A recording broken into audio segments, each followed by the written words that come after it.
আপনাদের সামনে ভূমিকাতে আমি কিছু কথা বলবো, তারপরে মূল আলোচনার দিকে যাব। যা আয়াতে কারিমা তেলাওয়াত করেছি, ওই আয়াতে কারিমার আলোচনার ভিতরে আমি প্রবেশ করার চেষ্টা করব। প্রাসঙ্গিক একটা হাদিস টেনেছি, সেই হাদিসটারও আলোচনা করব। তার আগে আমি আপনাদের সামনে আলোচনার থিমটা আপনাদেরকে আমি ডিসাইড করতে চাই। ডিটেইল ডিসক্রাইব আপনাদের কাছে বর্ণনার আগে শিরোনামগুলো নির্ধারণ করতে চাই, যাতে করে আলোচনা বোঝা এবং বলা সহজ হয়। জোরে কোন আল্লাহু আকবার। আমি আল্লাহর কাছে সাহায্য চাচ্ছি, আপনাদের কাছে দোয়া চাচ্ছি। আল্লাহ পাক আমার জবান থেকে এমন কথাগুলো বের করে দিন যেগুলো আমি নিজে আগে আমল করতে পারবো, এবং আপনারা যারা শুনবেন, ওই যে আমি বলেছি যে আজকের এই মাহফিল থেকে মাহফিল শেষে তবারক দেওয়া হবে না, একটা চকলেটও দেওয়া। আমরা এখানে বসেছি কার আকর্ষণে? আল্লাহ আল্লাহ রাসূলকে ভালোবেসে কোরআনের আকর্ষণে। কথা বলুন ঠিক কিনা? আমি বিশ্বাস করি আজকের এই আলোচনা শোনার পরে যদি আমরা আমলের নিয়েতে আমরা নামাজি হয়ে যাই। আমার বাবাজি মনে হয় ইনি সভাপতি না? আলহামদুলিল্লাহ, বাবাজি বলতেছিলেন ফজরে হুজুর 4 জন মানুষ, 5 জন মানুষ। অথচ আমার রাসূল সাল্লাল্লাহু আলাইহি সাল্লাম বলেছেন মান সাল্লা বারদাইন, যারা 2 শীতে নামাজ পড়বে, বলেন কয় শীতে? 2 শীতে নামাজ পড়বে, ফাদাখালাল জান্নাহ। আল্লাহ রাসূল বলেছেন তারা সরাসরি জান্নাতে চলে যাবে। জোরে বলেন সুবহানাল্লাহ।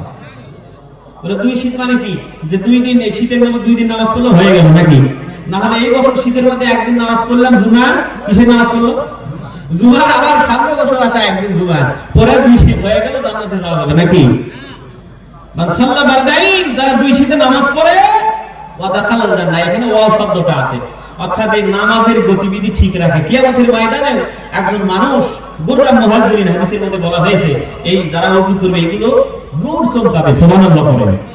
কিয়ামতের মাঠটা হবে অন্ধকার, অন্ধকারে যাওয়ার জন্য এই অন্ধকারে এই নূর দিয়া মানুষেরা সামনের দিকে এগোবে। যেরকম সুবহানাল্লাহ, নামাজীরা সামনের দিকে এগোবে।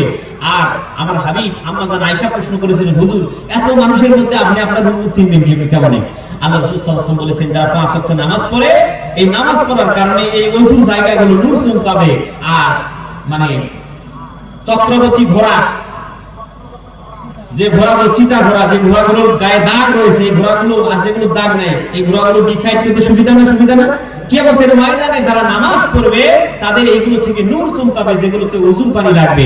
আর এই নূর দেখে আমার হাবিব তাদেরকে বেছে বেছে আল্লাহর জান্নাতের মেহমান বানায় দেবে। জোরে কোন সুবহানাল্লাহ। সম্মানিত ভাইরা, হাদিস শরীফের মধ্যে এই কথা বলা হয়েছে যে কিয়ামতের ময়দানে মানুষের যত হিসাব নিকাশ হবে, সব হিসাবের মধ্যে সর্বপ্রথম যে হিসাবটা হবে সেটা হলো নামাজের হিসাব। যাই নামাজের হিসাবে পাস করবে, আল্লাহ পাক কোন হিসাবগুলোতে পাস করে জান্নাতে দিবে। জোরে কোন সুবহানাল্লাহ। এখন নামাজ পড়বো না, কে হাত তোলেন, নারে তাকবীর।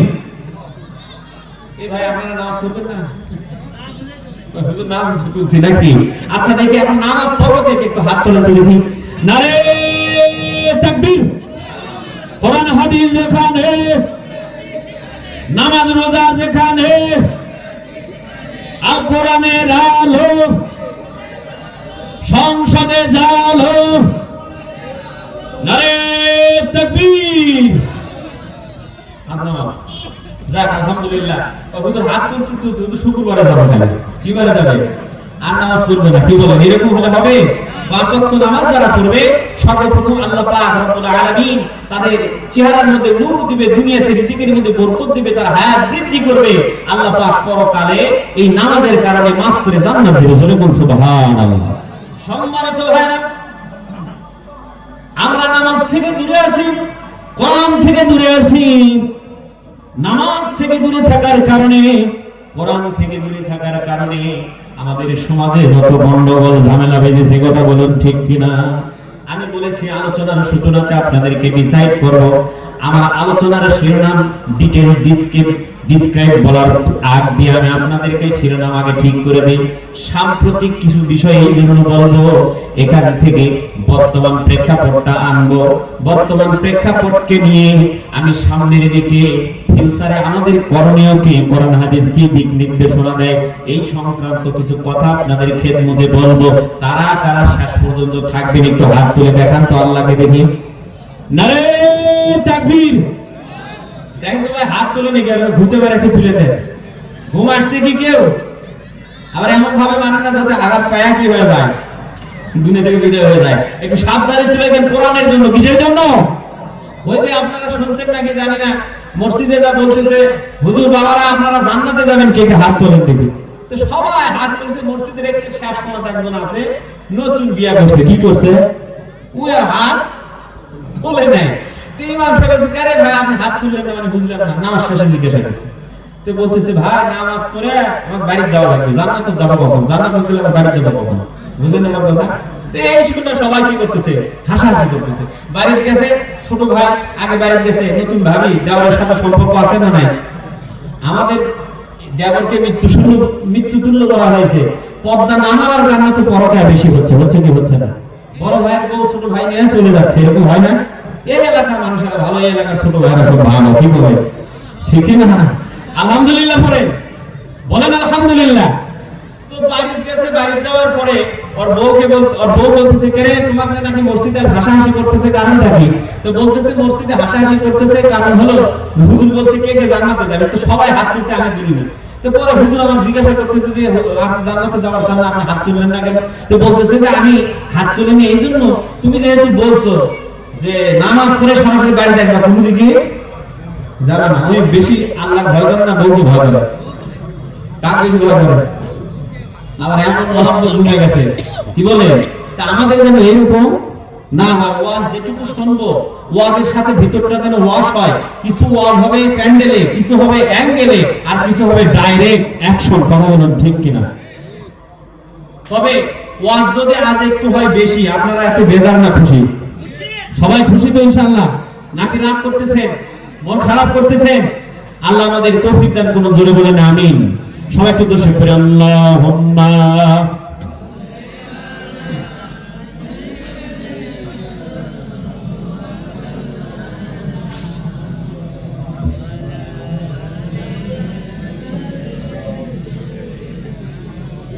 মাওলানা।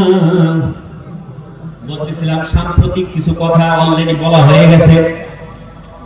সাম্প্রতিক সময়ে আমরা দেখতেছি আমাদের দেশে একদল, তারা দেশ শাসন করছিল, তারা কি করছে, শাসন ক্ষমতা তাদের হস্তগত থেকে, হাত থেকে কি হয়ে গেছে, হস্তচ্যুত হয়েছে, হাত ছাড়া হয়েছে।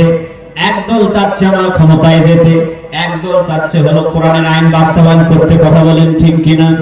আর একদল যাই যে দল করে সেই দলের মহব্বতে আমরা চাচ্ছি আমার দল ক্ষমতা থাক। এটা আমরা চাই কি চাই না? সবাই এটা আমরা চাই। কথা বলেন ঠিক কিনা? এই নিয়ে মারামারি কারাকারি, পাই কি পাই না, হয় কি হয় না, এরকম দুশ্চিন্তা আমাদের মধ্যে কাজ করতেছে। কথা বলুন ঠিক কিনা?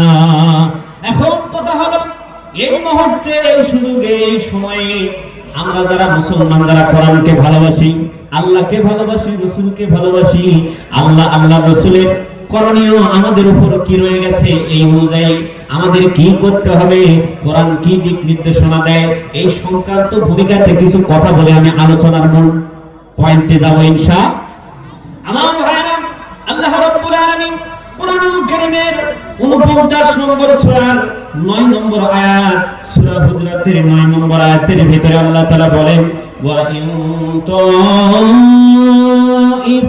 তাইফাতানি মিনাল মুমিনিন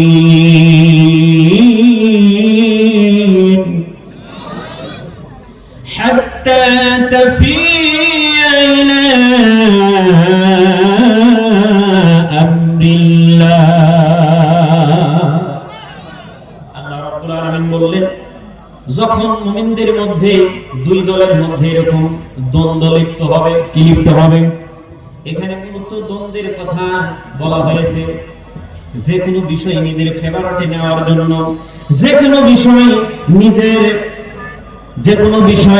নিজের আয়ত্তে নেওয়ার জন্য, নিজের দলের পক্ষে নেওয়ার জন্য আমরা আর অল্প কিছুদিনের মধ্যে আমাদের মধ্যে কামড়াকামড়ি লাগবে। কথা বলুন ঠিক কিনা? চাষতলার রেস্তোরাঁয়, অফিস আদালত, পাড়ায়, সব জায়গায় একই কথা হচ্ছে, উচ্চারণ, সামনে আসছে নির্বাচন, সামনে আসছে নির্বাচন। কথা বলেন ঠিক কিনা? এই নির্বাচনের সময় আমাদের করণীয় কি হবে, আমাদের পদক্ষেপ কি হবে, আমরা কাদেরকে প্রমোট করব, কাদের পক্ষে সাপোর্ট করব, কাদের সাথে আমাদের লেনা দেনা, কাদের সাথে ওঠা বসা, কাদেরকে আমরা জাতির মসনদে দেখতে চাই, জাতির নেতৃত্বে দেখতে চাই। মসনদের আসনটা যদি ঠিক হয়, মূল জায়গাটা যদি ঠিক হয় তাহলে দেশের ভিতরে সবকিছু ঠিক হয়ে যাবে। কথা বলুন ঠিক কিনা? বাদশা আসছে আল্লাহর এক বুজুর্গের কাছে, এসে বলছে, ভাই আপনার কথা চতুর্দিকে আমরা শুনেছি, চতুর্দিকে আপনার অনেক সুনাম শুনেছি, আপনি বড় আল্লাহওয়ালা লোক, আপনি সবসময় কোরআন হাদিস নিয়ে থাকেন, আপনি তাহাজ্জুদ পড়েন, আপনি কোন নামাজ মিস করেন না, আপনি আল্লাহওয়ালা, আপনি বড় বুজুর্গ, তা আপনি একটু আমার জন্য দোয়া করে দেন, যাতে করে দেশের কাজ আমি ভালোভাবে পরিচালিত, দেশের মানুষের মধ্যে শান্তি প্রতিষ্ঠা করতে আমি করবো ওয়াজ, আপনারা দেবেন একটু আওয়াজ, আমি দেব, আমি করবো কি আর আপনারা দেবেন কি, তাহলে শুনতে ভালো লাগবে, বলতেও ভালো লাগবে।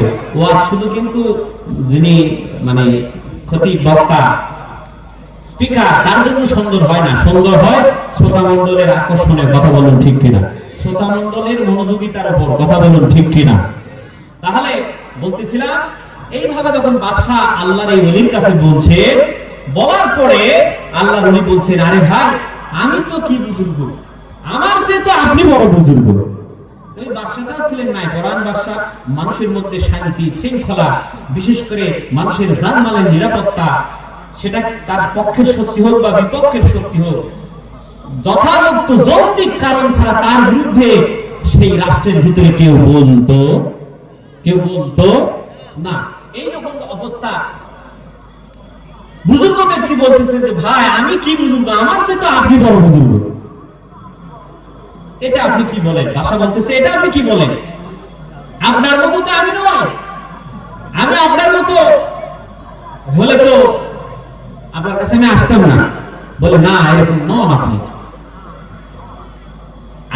আপনি আমার মতো নন, আমার চেয়ে বড় বুজুর্গ, আপনার পদ পদবি আল্লাহ দুনিয়াতে সম্মান বাড়ায় দিয়েছে, আখিরাতেও আপনার আল্লাহ সম্মান বাড়ায় দেয়, তবে কাজ করতে হবে এক দফা। জোরে বলেন কয় দফা?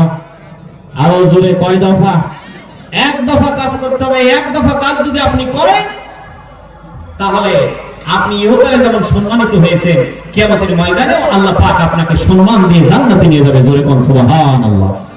আমার ভাইরা, বুজুর্গের এই কথা শুনে আল্লাহর বান্দা এবার সাতাবন বললেন, ঠিক আছে আপনি যখন এই কথা বলছেন তাহলে আমাকে কি করতে হবে? সেই এক দফা দাবি কি, সেই এক দফা কর্মসূচি কি, যেটা দিয়ে আমি দুনিয়াতে সম্মান আরো বৃদ্ধি পাবে, কিয়ামতে আল্লাহ সম্মানিত করে ক্ষমা করে জান্নাত দিয়া দিবে। জোরে বলেন সুবহানাল্লাহ। বাদশা যখন এইভাবে বললেন, বলার পরে বাদশার কথা শুনে আল্লাহর এই বুজুর্গ ব্যক্তি বলছে, আমি পরপর আপনার এই এলাকায় কয়েক জায়গায় এরকম ওয়াজ নসিহত করেছি, মাহফিল করেছি, কিন্তু আমার ওয়াজ দিয়ে কাজ হয় প্রায় 2 থেকে 2.5 ঘন্টা, 3 ঘন্টা, 5 ঘন্টা এরকম বক্তব্য দিয়েছি, 10টা মাহফিল করেছি 2 ঘন্টা করে যদি ওয়াজ করি তাহলে 10 দোকানো 20 ঘন্টা ওয়াজ করেছি, কিন্তু কাজ হয় না। আপনার 20 মিনিট সময় লাগবে না, আপনার শাহী এলান দিয়া রাষ্ট্রের ভিতরে ঘোষণা করে দিবে, রাষ্ট্রের লোকেরা আপনার এই কথা, আমি এই যে 20 ঘন্টা ওয়াজ করেছি, 20 ঘন্টার কাজ মাত্র 20 মিনিটে হবে। যেহেতু আপনার আমি 20 ঘন্টায় আমি যেটা করতে পারি না, 20 মিনিটে আপনি সেটা করতে পারেন। এটা যদি আপনি করেন, বলেন তো এইভাবে যদি আপনি করেন তাহলে তো আল্লাহর কাছে আপনি দামি হয়ে যাবেন, দুনিয়াতে সম্মান বৃদ্ধি পাবে, আখিরাতে মাফ পেয়ে জান্নাতে যাবেন। জোরে বলেন না সুবহানাল্লাহ। আমার ভাইরা এইভাবে যখন বলছেন, বলার পরে বুজুর্গ ব্যক্তির কথা শুনে বাদশা বড় আজিব হয়ে গেলেন, ভেরি স্ট্রেঞ্জ হয়ে গেলেন। তিনি বলতেছেন, বলেন তাড়াতাড়ি বলেন, আর দেরি করেন না, কি সেই কাজ? বাদশাকে উদ্দেশ্য করে আল্লাহর ওলি তখন বলে দিলেন, কেবলমাত্র শুধুমাত্র আপনি আল্লাহর বিধান, আল্লাহর কোরআন দিয়ে যদি আপনি আপনার দেশ চালান, জীবন্ত কোরআন হলো রাসূল সাল্লাল্লাহু আলাইহি সাল্লাম, তার আদর্শ দিয়ে যদি দেশ চালান, আমি 20 ঘন্টা ওয়াজ করে যে কাজ হয়েছে আপনি 20 মিনিটে সেই কাজ আপনি করতে পারবেন। আপনি বলা মাত্র রাষ্ট্রের লোকেরা সব ফলো করবে। জোরে কন্যা সুবহানাল্লাহ। বলে হুজুরের বাস্তবতা কোথায়? এই যে দেখলেন না আপনারা, করোনা ভাইরাস গেল, তাই কি না? করোনা ভাইরাস গেল, এরপরে এই যে আন্দোলনের আগে 44 ধারা জারি হলো, আরো কত কি আমরা দেখলাম। সরকারি ভাবে যে ফরমান আসে, এমনি মানুষ যদি সারা রাত চিল্লায় সেই কাজ হবে? যেটা সরকারি ফরমান করে হবে? সরকারি ফরমানের মাধ্যমে যেটা জারি হয়েছে সেটা বলার সঙ্গে সঙ্গে কি হয়ে গেছে, কার্যকর হয়ে গেছে। কথা বলুন ঠিক কিনা? এই কারণে কোরআনুল কারীমটা যদি আমরা রাষ্ট্রীয় পর্যায়ে নিয়ে যেতে পারি, রাষ্ট্রের মূল থেকে যদি এই কোরআনের বিধান অনুযায়ী রাষ্ট্রে কায়েম হয়, তাহলে দেখা যাবে যে এই দেশে খুন থাকবে না। কথা বলুন ঠিক কিনা? এই দেশে ধর্ষণ থাকবে না। কথা বলুন ঠিক কিনা? এই দেশে খুন, রাহাজানি, ধর্ষণ, জেনা, ব্যভিচারী, অন্যায়, দুর্নীতি এগুলো চিরতরে বিদায় হবে। কথা বলুন ঠিক কিনা? সম্মানিত ভাইরা, এটার থেকে আমরা দূরে আছি বলেই তো আজকে আমাদের দেশে এই অসঙ্গতি, আর আমরা সব জায়গায় এরকম দ্বন্দ্বের মধ্যে লিপ্ত হয়েছি। কথা বলুন ঠিক কিনা? যে পরিবেশ প্রেক্ষাপট আল্লাহ রাব্বুল আলামিন তৈরি করে দিয়েছেন, এই পরিবেশটা যদি আমরা ধরে রাখতে পারি, তাহলে আশা করছি যে আগামী বাংলাদেশ হবে কোরআনওয়ালাদের বাংলাদেশ। কথা বলুন ঠিক কিনা? আগামীর বাংলাদেশ হবে আল্লাহওয়ালাদের বাংলাদেশ। কথা বলুন ঠিক কিনা? আগামীর বাংলাদেশ হবে দিন প্রেমিক তৌহিদি জনতার বাংলাদেশ। কথা বলুন ঠিক কিনা? সম্মানিত ভাইরা, তাই আসুন এই আয়াতের ভিতরে আল্লাহ রাব্বুল আলামিন এই কথা বললেন।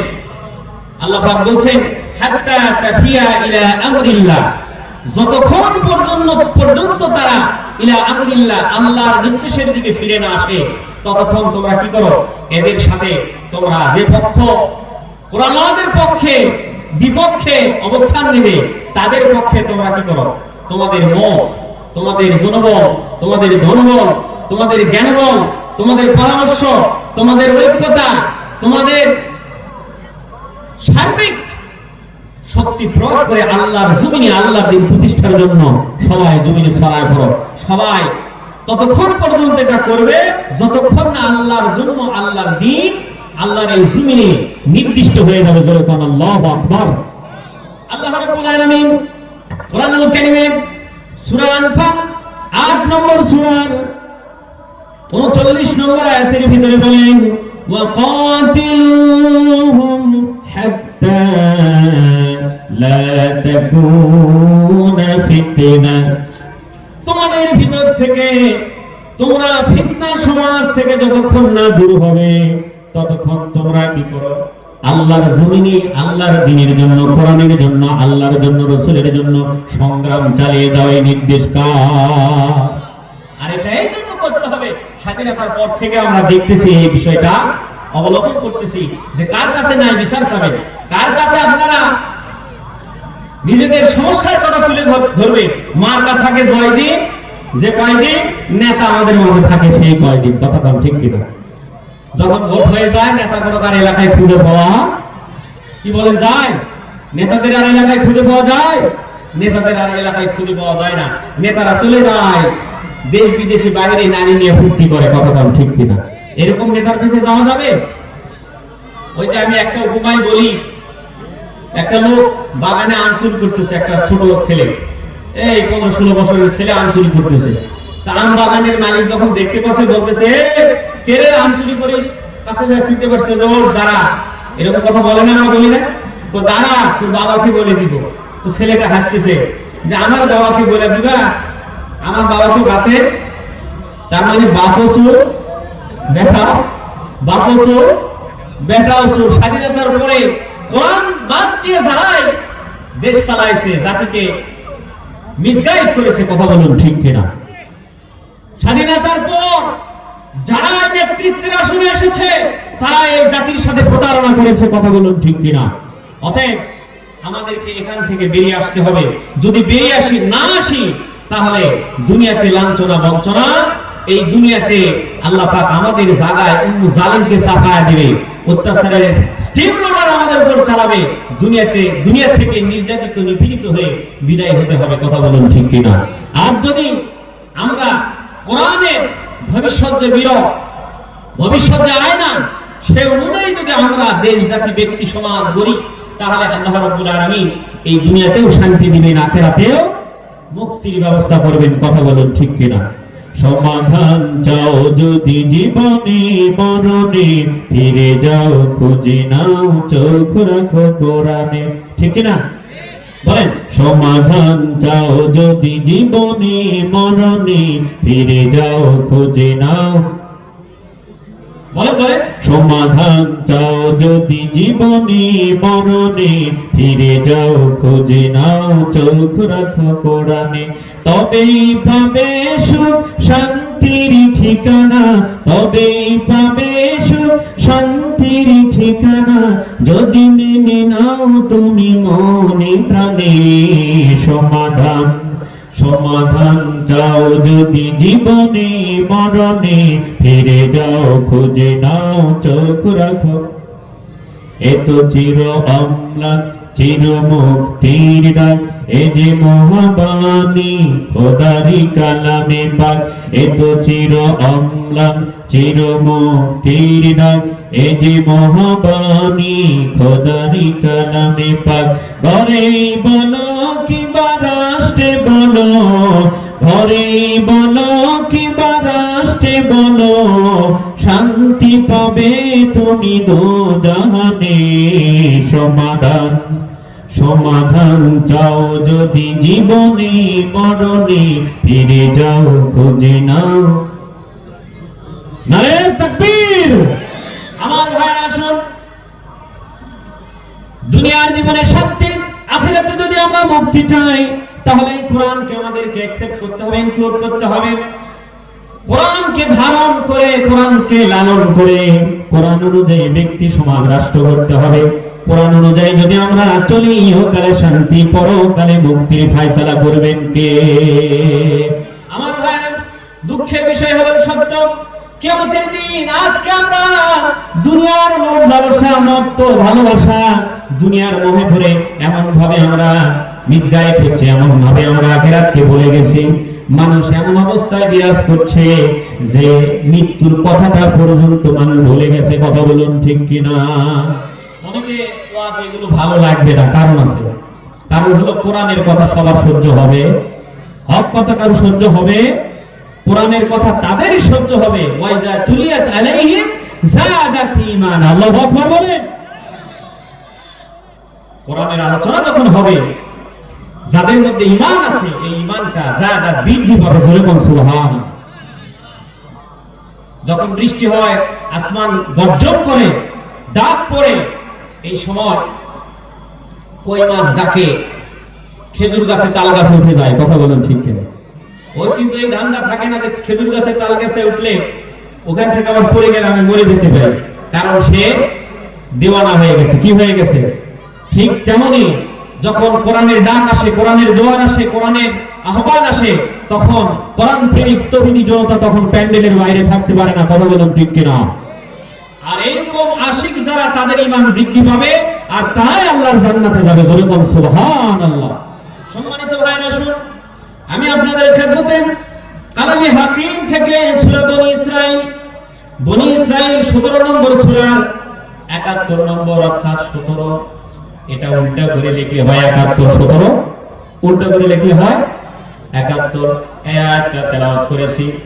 আজকে দুনিয়ার জীবনে আমরা দুনিয়ার স্বার্থ উদ্ধারের জন্য, দুনিয়ার লোভ লালসার জন্য, পদ পদবি পাওয়ার জন্য দুনিয়াবি নেতা নেত্রীর পিছে ছুটছি, হালাল হারাম যাচাই করছি না, নাই নিষ্ঠা বাছাই করছি না। এইভাবে যদি আমরা চলি, তাহলে কিন্তু আমাদের ভবিষ্যৎ খারাপ হবে, আমাদের ভবিষ্যৎ প্রজন্ম খারাপ হবে, আমাদের ভবিষ্যৎ প্রজন্ম ধ্বংসের দিকে যাবে। তাই ধ্বংস থেকে প্রজন্মকে বাঁচাতে, আমাদের নিজেদেরকে বাঁচাতে কোরআনের দিকে আমাদের ফিরে আসতে হবে। কথা বলুন ঠিক কিনা? আজকে যদি আমি আপনি দুনিয়ার নেতার পিছে ছুটি, এই সংক্রান্ত আল্লাহ রাব্বুল আলামিন বলছেন, তুমি যদি ভালো নেতার পিছে ছুটো, ভালো নেতার পিছে তুমি যদি দৌড়াও, ভালো নেতাকে সহযোগিতা করো, ভালো নেতাকে এরকম ভাবে উৎসাহিত করো, ভালো লোকদেরকে নেতৃত্ব স্থানে অধিষ্ঠিত করো, প্রতিষ্ঠিত করো, তাহলে এই নেতা যতগুলো ভালো কাজ করবে, এই ভালো কাজের বিনিময়ে তুমিও পেয়ে যাবা, এবং ওই নেতার সাথেই তুমি আল্লাহর হাসর নাসর হয়ে জান্নাতে যাবা। জোরে বলেন সুবহানাল্লাহ। আর যদি তোমার নেতা খারাপ হয়, তাহলে ওই নেতার সাথে জাহান্নামে যেতে হবে। কথা বলুন ঠিক কিনা? বলে হুজুর দলিল কোথায়? কোরআনুল কারীমের ভিতরে আল্লাহ রাব্বুল আলামিন সূরা বনী ইসরাঈলের 71 নম্বর আয়াতে আল্লাহ পাক বলেন, ইয়াউমা নাদউ কুল্লা উনাসিন বিইমামিহিম فمن أوتي كتابه بيمينه فأولئك يقرؤون كتابهم ولا يظلمون فتيلا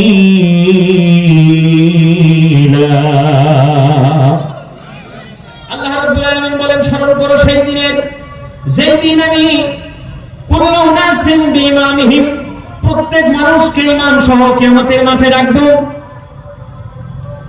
ফামান উতিয়া কিতাবাহু বিয়ামিনিহি এই কিয়ামতের ময়দানে এক শ্রেণীর মানুষের ডান হাতে আমলনামা দেওয়া হবে কোন হাতে ডান হাতে আমলনামা দেওয়া হবে ফাউলাইকা ইয়াকরাউনা কিতাবাহুম আর বলা হবে তোমরা তোমাদের আমলনামা আজকে পাঠ করো আজকে তোমাদের আমলনামা পড়ো এই আমলনামা তোমরা দুনিয়াতে কি করে এসেছিলে দুনিয়াতে তোমরা কার পিছে ছুটেছিলে যদি ভালো ফল হয়ে যায় ভালো কর্ম হয়ে যায় তাহলে বিয়ামিনিহি ডান হাতে সেদিন আমলনামা দেওয়া হবে আর এই আমলনামা পেয়ে আল্লাহ ওয়ালারা খুশি হয়ে আল্লাহর জান্নাতে যাবে যেরকম সুবহানাল্লাহ আমার ভাইরা ওয়ালা ইযলামুনা ফাতিলা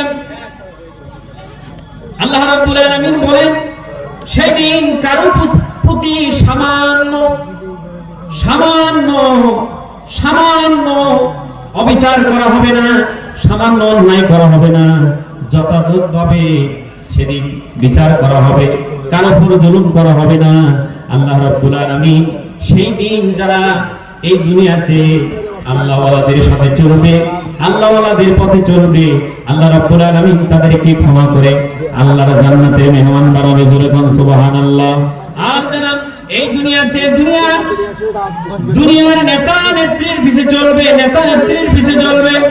নেতা নেত্রীদেরকে প্রমোট করবে দুনিয়ার নেতা নেত্রী যারা কোরআন হাদিস মানে না এই সমস্ত নেতা নেত্রীদেরকে নিয়ে যারা চলবে এদের ব্যাপারে আল্লাহ রাব্বুল আলামিন বলেন ওয়া ক্বালাল্লাযীনা কাফারু রাব্বানা আরিনাল লাযীনা আযাল্লানা মিনাল জিন্নি ওয়াল ইনসি নাজআলহুমা تحت أقدامنا ليكون من الأسفلين আল্লাহ তাআলা বলেন সেই দিন যখন জাহান্নামে যাবে যারা দুনিয়ার লোভ লালসার জন্য নেতানেত্রীর পিছে ছুটেছে এই জাহান্নামীরা সেদিন আল্লাহ পাককে বলবে আয় আমাদের প্রতিপালক আল্লাযীনা আযাল্লানা যারা আমাদেরকে পথভ্রষ্ট করেছে মিনাল জিন্নি ওয়াল ইনস জিন জাতি এবং মানুষের মধ্য থেকে নাজআলহুমা তাহতা আকদামিনা লিয়াকুনা মিনাল আসফালিন এই সমস্ত নেতা নেত্রীদেরকে আমরা এই সমস্ত নেতাদেরকে পদদলিত করব তারা যাতে নিম্ন শ্রেণীর অন্তর্ভুক্ত হয় নিজেদেরকে লজ্জিত লাঞ্ছিত বঞ্চিত মনে করে ধরে কন্যা আল্লাহু আকবার তাহলে সিদ্ধান্ত আমাদের কার সম্মানিত ভাইরা আল্লাহ পাক আমাদেরকে এখানে উপস্থিত করেছেন আলোচনা সূচনাতে আমি বলেছি তিনটা পয়েন্টে কথা হবে তো ভূমিকাতে অনেকে মনে করছে যে রাজনৈতিক আলোচনা হচ্ছে রাজনীতির আলোচনা আমি কি আমার কোন দলের কথা বলেছি